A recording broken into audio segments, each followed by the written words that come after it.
అసలు మన ఫ్రెండ్షిప్ను నిజంగా పరీక్షించేదేంటి? ఒక చిన్న పోటీ మన ప్రాణ స్నేహితులతో ఉన్న సంబంధాన్ని మార్చేయగలదా? ఈరోజు మనం సిద్ధార్థ్, రాహుల్ అనే ఇద్దరు స్నేహితుల కథ ద్వారా ఈ ప్రశ్నకు సమాధానం వెతుకుదాం. ఇది చాలా సింపుల్ కథలా అనిపించచ్చు, కానీ ఇందులో చాలా లోతైన ఒక మంచి పాఠముంది. మన లైఫ్లో గెలుపు, ఓటమి అనేవి కామన్. కాని మన బెస్ట్ ఫ్రెండ్తోనే మనం పోటీ పడాల్సొస్తే అప్పుడు ఆ బంధం నిలుస్తుందా? గెలుపోటములు మన స్నేహాన్ని నిజంగా టెస్ట్ చేస్తాయా? రండి, ఈ కథలో దీనికి సమాధానమేంటో చూద్దాం. సరే, ముందుగా మన కథలోని హీరోలు సిద్ధార్థ్ మరియు రాహుల్ గురించి తెలుసుకుందాం. వీళ్ళు ఒకే క్లాసులో చదువుకునే ప్రాణ స్నేహితులు. వాళ్ల స్నేహాన్ని చూసి అబ్బా, ఫ్రెండ్షిప్ అంటే ఇలా ఉండాలి అని అందరూ అనుకునేవాళ్లు. వీళ్ల ఫ్రెండ్షిప్ చాలా స్పెషల్ అన్నమాట. ఎక్కడికి వెళ్ళినా కలిసే వెళ్లేవాళ్లు. అది ఆడుకోవడమైనా చదువుకోవడమైనా ఒకరికొకరు ఎప్పుడు ఫుల్ సపోర్ట్గా ఉండేవాళ్లు.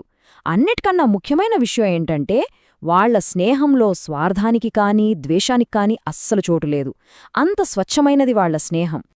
అయితే అంతా ఇంతా ప్రశాంతంగా సాగిపోతున్నప్పుడు వాళ్ల స్నేహానికి ఒక చిన్న టెస్ట్ ఎదురైంది. వాళ్ల స్కూల్లో నిర్వహించిన ఒక పోటీ వాళ్ల మధ్య ఉన్న ఈ అద్భుతమైన బంధాన్ని సవాలు చేసేలా మారింది.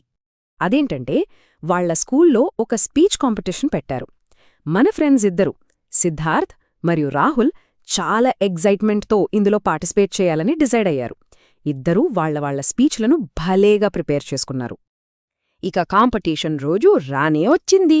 ఇద్దరూ స్టేజ్ మీద అదరగొట్టేశారు. ఇప్పుడు మనం కథలో ఒక చాలా ఇంట్రెస్టింగ్ పాయింట్కొచ్చాం. అందరిలోనూ ఒకటే టెన్షన్.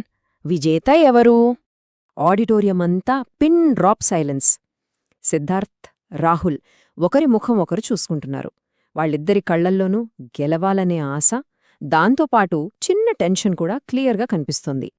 ఫైనల్గా అనౌన్సర్ విజేత పేరు ప్రకటించారు. And the winner is Siddharth. సరిగ్గా ఇక్కడే అసలు సిసలైన టెస్ట్ మొదలైంది వాళ్ల ఫ్రెండ్షిప్కి. ఒకరు గెలిచారు, ఇంకొకరు ఓడిపోయారు. ఇలాంటి టైంలో రాహుల్ రియాక్షన్ ఎలా ఉండి ఉంటుంది? కాని అందరూ అనుకున్నదానికి పూర్తి భిన్నంగా జరిగింది. రాహుల్ ముఖంలో బాధకి బదులు మాటల్లో చెప్పలేని ఒక సంతోషం కనిపించింది. తను వెంటనే వెళ్లి తన ఫ్రెండ్ సిద్ధార్థ్ను గట్టిగా హత్తుకొని మనస్ఫూర్తిగా కంగ్రాట్స్ చెప్పాడు. రాహుల్ అలా రియాక్ట్ అవ్వడం చూసి అందరూ ఆశ్చర్యపోయారు. ఈ కథలోని అసలైన నీతి ఇక్కడే దాగి ఉంది. వాళ్ల చర్యల వెనుక ఉన్న నిజమైన అర్థమేంటి? స్నేహం విలువను వాళ్లు ఎలా కాపాడగలిగారు? ఆ తర్వాత రోజు స్కూల్లో ఉన్నప్పుడు రాహుల్ దగ్గర ఒక ప్రశ్న వచ్చింది. అదేంటంటే, నీ స్నేహితుడు గెలిస్తే అంత సంతోషంగా కంగ్రాట్స్ చెప్పావు కదా, మరి నువ్వు ఓడిపోయినందుకు నీకు కొంచెం కూడా బాధగా అనిపించలేదా అని.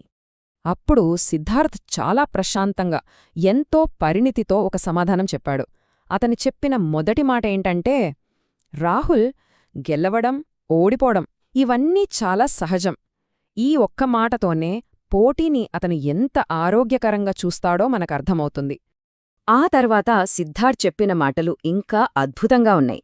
గెలుపోటముల కన్నా మన స్నేహం గొప్పది. ఒకరికొకరు తోడుగా ఉన్నందుకు మనం సంతోషించాలి.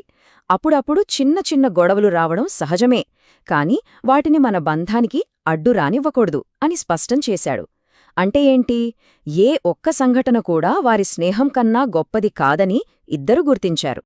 సో ఈ చిన్న కథ ద్వారా సిద్ధార్థ్, రాహుల్ మనందరికీ ఏం చెప్పాలనుకుంటున్నారు? వాళ్లు మనకు నేర్పిస్తున్న ఆ ముఖ్యమైన పాఠమేంటో ఇప్పుడు స్పష్టంగా చూద్దాం.